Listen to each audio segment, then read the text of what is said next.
In the second quarter of the 6th century CE, the Emperor Justinian ordered the construction of a magnificent new palace on the coast of Asia Minor, opposite the imperial capital of Constantinople. The palace was situated on a peninsula that jutted out into the waters of the Bosporus, a peninsula known in former times as Hieron, after a temple of Hera located on the site, but in Justinian's day known as Hieron or Hiereion. The palace was a particular favorite of the Empress Theodora, who spent much of the year there at great inconvenience, according to Procopius, both because of the size of her retinue and because of the dangers of the sea voyage. Crossing the Bosporus, sailors braved not only inclement weather, but also the notorious whale Porphyrion, known to have sunk many ships and forced seafarers to make wide detours in fear. Nevertheless, the splendor of the palace must have been worth these difficulties. In addition to the palace, Justinian built at Hieron a church in honor of the Theotokos, as well as a pleasure garden right on the shore, famous in its day for its charming intermingling of land and sea, and doubtless affording a magnificent view of the water and of the imperial city on the opposite coast. Though the palace, church, and park no longer exist, two anonymous epigrams that were once inscribed on or near the entrance to the park have survived in the Greek anthology. These are numbers 1 and 2 on the handout. Justinian built this glorious palace, overlaying water and earth with beauty. Rulers, time will ever proclaim your virtue, power, and deeds, so long as the pole draws the stars. The lemma for the first of these poems indicates that it was for the entrance of the Heria, eis esodontes Herias. And the lemma for the second says that it was for the same, eis to auto. In the 18th century, Brunk identified the Heria of the lemma as the Heraion, that is Hieron or Hiereion, and scholars of later generations, myself included, have accepted this identification. The first of the two inscriptions, the one in which I am chiefly interested for the moment, announces Justinian's beautification of Hieron as the achievement of an elemental harmony, unifying land and sea. This detail connects the imperial inscription with a series of 4 other epigrams from the mid-6th century, 2 by Paul the Silentiary, and 1 each by Agathias and Arabius Scholasticus. All 4 of these poems have been transmitted as part of a sequence from Book 9 of the Greek anthology, though they were originally part of the cycle of Agathias, and these are numbers 3 through 6 on the handout. I will talk about them in greater detail in a moment. The lemma for the first of these poems indicates that it was composed for a garden by the sea, eis kepon paralion, and the following 2 are on the same, eis to auto. The lemma for the poem by Arabius indicates that it was for a suburban estate, eis proasteion.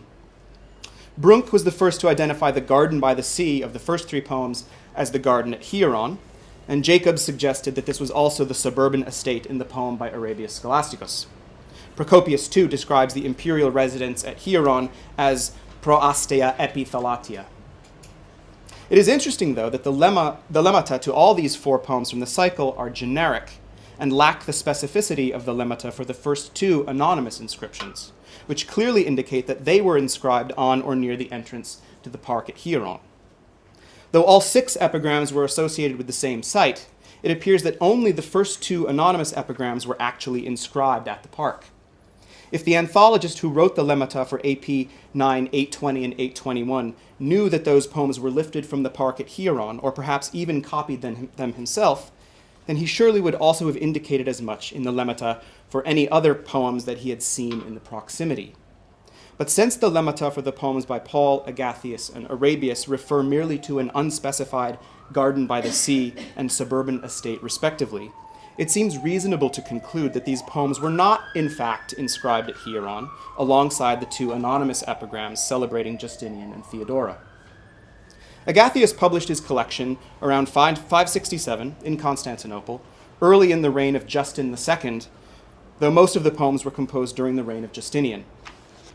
The 4 epigrams on the park at Hieron originally belonged to Book 2 of the cycle, which Agathias says in the verse preface contained, and this is number 7, whatever things we inscribed, echaraxamen, either on paintings or in some place, whether upon some well-made statue or for the widely strewn prizes of another labor-intensive craft. The active verb charaxamen, we inscribed, implies that the epigrams contained in Book 2 represent verses that were indeed engraved on paintings and statues and sites throughout the imperial city and beyond. But examination of the surviving epigrams from this section of the cycle reveals that this could not have been the case for all of the epigrams in Book 2. And the epigrams on the garden at Hieron are a case in point. The inscribing posited by Agathias in the verse preface is a conceit. But many of the epigrams in Book 2 of the cycle do clearly present themselves as real inscriptions, and so part of the game for Agathias' readers is to determine which epigrams represent real inscriptions and which are fictions. In this section of the cycle, at least, Agathias blurs the boundary between real and imaginary, juxtaposing verses lifted from stone inscriptions alongside the literary fantasies of an alternative reality. Agathias himself does not use the word ekphrasis to describe the epigrams that he collected in Book 2 of the cycle, but the scholarly tradition has come to categorize these as ekphrastic epigrams, a classification that is, in fact, helpful for thinking about what these epigrams do. By ekphrasis, I do not mean exclusively a description of a work of art. Rather, I have in mind the definition of ekphrasis from classical rhetorical theory, any vivid description that conjures in the reader's mind an experience or perception of a person, place, time, or event. Representing a viewer's experience of statues and paintings was, of course, also part of the tradition of rhetorical ekphrasis, and this is where rhetorical ekphrasis and epigrams on works of art could intersect. The epigrams on the Imperial Garden at Hieron seem to illustrate the historical process described by Catherine Gutzwiller, in which literary epigram came into being by means of a shift in perspective from that of the art object itself to that of the viewer. While the imperial inscription employs a third-person voice that celebrates Justinian as the artisan responsible for imposing kalos over land and sea, the poems by Paul the Silentiary shift from a celebration of the artist and his work to a viewer's interpretation of the garden's artistic landscape. As such, Paul's epigrams constitute a literary substitute for first-hand experience of the garden, and thus could take on a life of their own independent of the garden itself. The poems by Agathias and Arabius also represent experiences in viewing similar to those in Paul's poems, but they ascribe the speaking voice in their poems to the garden itself, thereby authorizing the viewer's interpretation by means of the testimony of the artistic landscape. Even though by conjuring the garden as speaking object, Agathias and Arabius look back to the earliest forms of epigram on works of art, they nevertheless remain poets of ekphrasis and act as interpreters of that which is on display. Telling the story of the place as they see it, they necessarily bring to their dynamic impressions their own ideological points of view. Consequently, the imperial inscription and the epigrams from Agathias' cycle represent starkly different ideas about power, aesthetics, pagan culture, and the role of poetry in public life, ideas that were relevant and still being contested in Byzantium in the 6th century. The first poem by Paul, and this is number 3 on the handout, an ekphrasis in 4 verses from the point of view of an admiring onlooker, begins with the description of the sea washing the seats of the earth from below, as the meeting of land and sea serves as the poet's primary focus. A sense of the mingling of the two elements he achieves by juxtaposing 2 adjective-noun pairs in the nominative and dative cases respectively, in the statement that the navigable surface of dry land abounds in the sea's groves. The adjectives themselves are surprising descriptors for their respective nouns. In the poet's imagination, the surface of the land becomes a place where one might unexpectedly find the passage of a boat, while in this particular site, the groves belong not to dry land, but to the sea. The 3rd verse celebrates the Sophia of the unnamed artisan who crafted this site. It is intriguing that the words describing the subject of the verb, hos sophos hostis, are of the same metrical quantity as the name Justinian, Justinianos, employed by the anonymous court poet of the official inscription. And it is tempting to wonder if Paul actually wrote the emperor's name into an earlier version of the poem. Astonishment at the blending of techne and physis is a commonplace in ekphrastic epigram, but here Paul offers a variation, the clever mixis of land and sea. The poet illustrates the effect in the second half of the 3rd verse by juxtaposing four nouns, alternately in the accusative and dative cases: the depth of the sea with the earth, seaweed with gardens. In the final verse, the poet continues the catalogue of the landscape designer's mixus of land and marine elements with chiastic word order. The artisan has blended with the naiads' outpourings the streams of the Nereids. The phrase refers to the intermingling of fresh water and salt water. But Paul's figurative language in this epigram's final verse seems to have inspired the full-blown mythological fantasies in the subsequent poems. Paul's second ekphrasis, and this is number 4 on the handout, also in 4 verses, again represents the perspective of an admiring viewer, though the mode of expression shifts from descriptive to interpretive. The poem is less an objective observation than a subjective reading of the landscape. Whereas the preceding poem emphasized the landscape designer's Sophia in intermingling land and sea, this poem begins by situating the reader-viewer amid a scene of strife. 3 factions of nymphs are in contention over the ownership of the site. The object of their competition is an indirect question that provides the epigram with its theme: whose place is it more? In the second verse, the asyndetic juxtaposition of naiads, nereids, hamadryads suggests the urgency of their contest. In the third verse, the poet introduces the figure of Charis, who presides as mediator to declare what is lawful and right in the dispute of the nymphs. But the poet denies his readers the satisfaction of final judgment, for in a humorous turn at the end of the epigram, Charis does not know how to rule in the case, since the place possesses a delight to which they all contribute, xunein terpsin.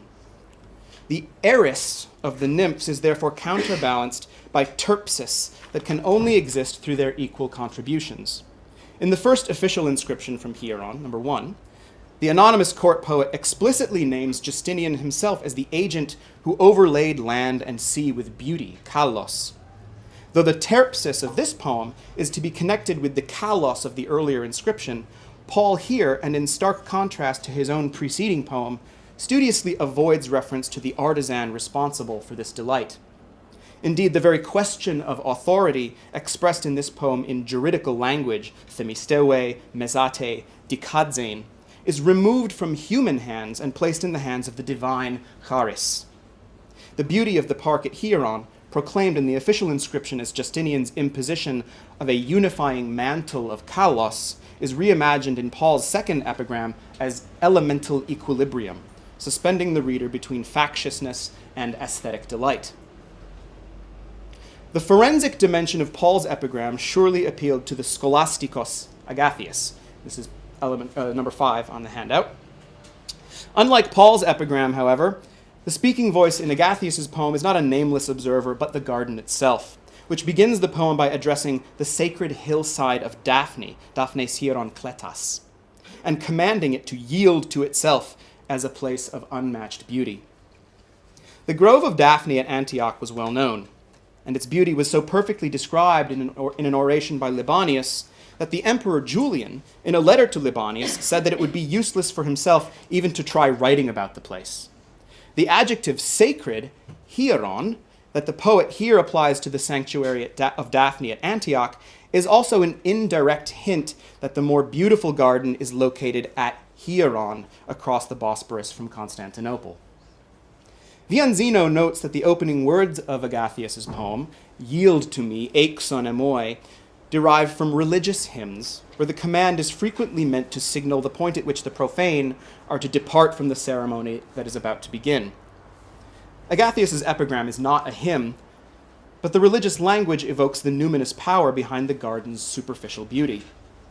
The sanctuary at at Antioch is situated outside of the sea, ektothi and its beauty is one of merely rustic solitude. By contrast, the garden speaking in Agathias' poem boasts both woodland nymphs as well as those in the sea, eni ponto. And this is hardly a place of solitude, since it is here that the nymphs have placed their shared assembly. Agathias' use of the adjective shared, xunein, echoes Paul's use of the same word in the preceding poem. Sharing the adjective shared seems a playful indication of the simultaneously competitive and collaborative nature of epigrammatic variation. Just as the garden by the sea competes with the sacred hillside of Daphne, And just as the three nymphs and the tree nymphs and the nereids in their competition each contribute terpsis to the garden, so too the poet colleagues of the cycle engage in a friendly contest that culminates in a poetic anthology. In the final couplet, Agathias picks up the theme of contest from Paul's preceding poem, as the garden explains the reason for the assembly of nymphs, for they contend over me. But whereas in Paul's poem Charis acted as judge, Agathias gives that role to Poseidon, called here by his Homeric epithet, the dark-haired one, Kuanochaites. Agathias' choice of Poseidon and his use of this particular epithet are motivated. Traditionally, the word is taken to connote the dark blue of the sea, but of its 11 instances in the Homeric poems, 5 times it is coupled with the epithet earth-moving, gaieochos, or earth-shaker, enosikthon. Nonos too uses the epithet, but throughout the Dionysiaca, Poseidon is called far more often by his terrestrial epithets enosikthon and enosigaios. In the epic tradition, therefore, Poseidon is a god who exerts his power equally over both land and sea. And so in Agathias' epigram, he is ideally suited to judge the contest between sea nymphs and wood nymphs. A further modification on Paul's epigram comes in the final verse of Agathias' poem.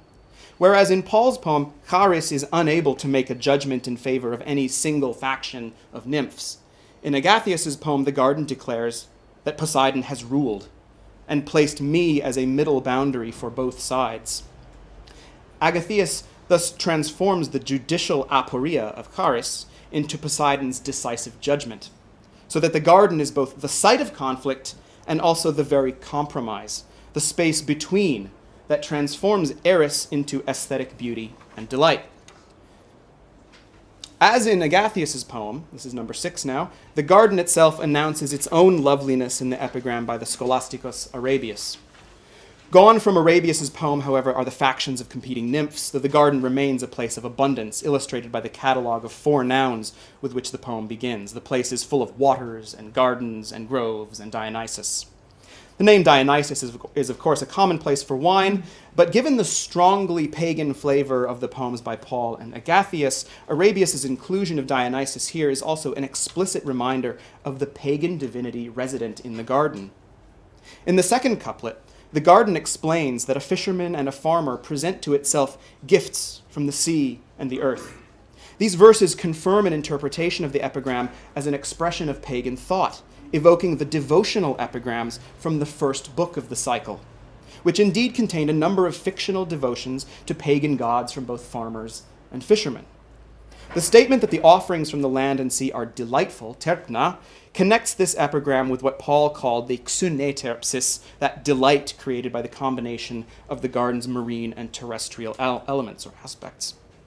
It is interesting, though, that in Arabius' conception, the garden's terpsis is not merely an abstract effect from which an observer may derive aesthetic enjoyment, but a substantial medium with which humans may express gratitude to the divine. In the hands of Paul and Agathias, the landscape was a work of art to be described or read for mythological interpretation. But like the clever artisan who blended land and sea in the creation of the garden, Arabius blends the ekphrastic and devotional genres to create a hybrid form. The final couplet returns to the garden's anonymous observers, those passing time in me, whom either a singing bird or the ferryman's sweet voice comforts. The turn towards singing in the final couplet, and especially the participle aedon, the quintessential verb of epic singing, connects these verses with the theme of poetry generally, in which case those passing time in the garden become assimilated to the readers of Greek epigram, who have for their delight in this particular garden 2 alternative styles. The final word in which the poet reveals that the singing bird or ferryman's voice consoles, paregoree, not only is surprising, not only because the verb appears only here in the Greek anthology, but also because it strikes a dark note, implying a sadness at odds with the cheerfulness of the rest of the poem.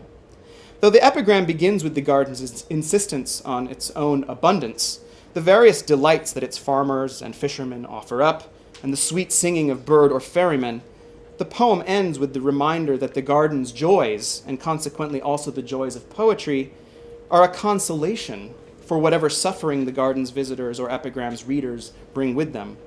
But this is one power of art, whether cleverly arranged garden or ekphrastic epigram, to offer even a temporary escape by means of a vision of the beautiful.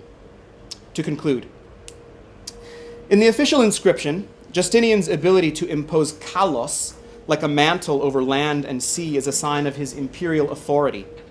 That message is not to be found in the epigrams from the cycle, however. In these alternative epigrams, the poets of the cycle avoid the turn towards imperial panegyric. Also noteworthy is the poets' indulgence in mythological fantasy and their flirtations with pagan religion. Whereas the official inscriptions at Hieron speak only of Justinian himself and the imperial couple as rulers, koiranoi, in the poems from the cycle, the park is alive, with naiads, nereids, hadriads, Charis, Poseidon, and Dionysus. In the poems by Agathias and Arabius, even the numinous power of the garden itself speaks. The mythological dramas imagined to be unfolding in the garden are enriched by allusions to the poetry of the old religion, especially pagan hymns and pagan votive offerings. Even if they were not pagans themselves, pagan culture still mattered to poets like Paul, Agathias, and Arabius. The imperial inscription at Hieron focuses on Justinian's laying on of a kalos that subsumes nature's disparate elements. The poems from the cycle offer alternative interpretations of the park's beauty. Paul sees not a cosmetic veneer, but a clever mixus that produces a delight to which contrasting elements contribute, the xune terpsis. For Paul and Agathias both, the beauty and grace of the park derive from indeterminacy. Paul's Charis does not know how to judge which nymphs should more properly lay claim to the place. And although Agathias's Poseidon is decisive, the nature of his decision is itself ambiguous. He is a god of both land and sea, and he establishes the garden as a middle boundary, messon horon, between the two. In Arabius's poem, fisherman and farmer both bring gifts that are delightful, terpna, and visitors are consoled alternatively by the singing of birds or the songs of the ferryman. The poets of the cycle see not a single blanketing kalos, but a persistent ambiguity. If Justinian's epigram is a medium for celebrating imperial authority, the epigrams of the cycle offer a different idea of poetry as competitive, collaborative, and consolatory. Epigrammatic variation requires a competitive spirit between fellow poets. Paul and Agathias reflect their own game of poetic one-upmanship in the competition between nymphs in their respective poems, while the same is true of the competing gifts of fisherman and farmer and the songs of bird and ferryman from Arabius's poem. In Agathias's poem, the beauty contest between the garden at Hieron and the sacred hillside of Daphne also suggests the poet's own vying with Libanius, whose prose description of the locus amoenus at Antioch had become a locus classicus of ekphrastic literature. But competition also becomes a form of collaboration, as each poet picks up from his peers the themes, images, and language with which he will perform his own virtuoso composition. The epigrams on the garden at Hieron produce their own xune terpsis, a delight to which each of the poets has made his contribution. This is to be contrasted with the image of art authorized by the imperial epigrams at Hieron, where the emperor is the only artisan of beauty and all difference is subsumed beneath the kalos that he imposes. But the epigrams by the poets of the cycle remind us that it is within the power of the viewer to make meaning as well, and their alternative perspectives, representing the living voices of an ancient tradition, did not need to be inscribed in stone to find expression. In that, the poets of Agathias' cycle could take consolation. Thank you.